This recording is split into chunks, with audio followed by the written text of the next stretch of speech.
조국 법무부 장관과 검찰 개혁을 둘러싸고 어제도 촛불 집회가 열렸는데 여야 반응은 달랐습니다.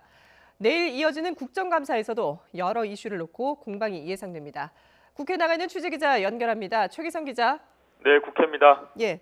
자, 주말마다 장외 세대결이 이어지고 있는데요. 여기에 대한 정치권의 해석은 어떻습니까?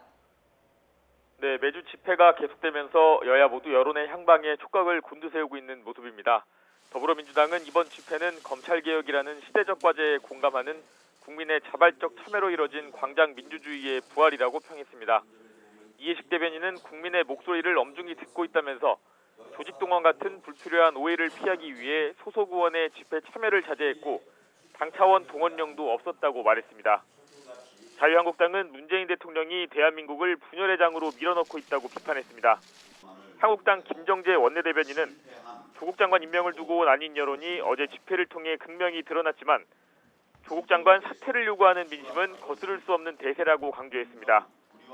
바른미래당 손학규 대표는 어제 저녁 광화문 촛불 집회에서 대통령이 되면 국민을 생각하고 나라를 생각해야 한다며 조 장관을 버려야 한다고 촉구했습니다.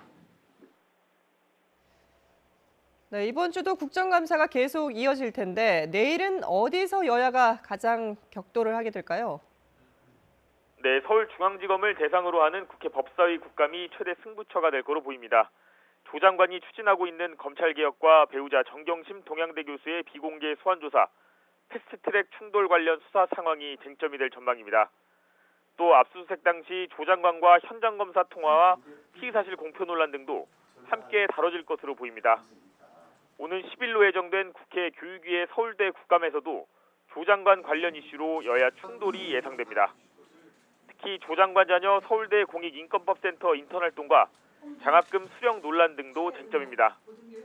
이 밖에 국회 국방위에선 방위 사업청 등을 대상으로, 과방위에선 원자력 관련 기관을 대상으로 국감이 진행됩니다.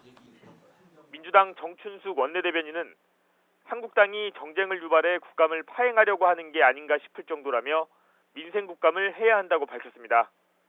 한국당 전희경 대변인은 서울대 국감 등을 통해 조국 일가가 어떻게 법과 제도를 악용하고 어떤 범법을 저질렀는지 살펴보겠다고 했습니다. 지금까지 국회에서 전해드렸습니다.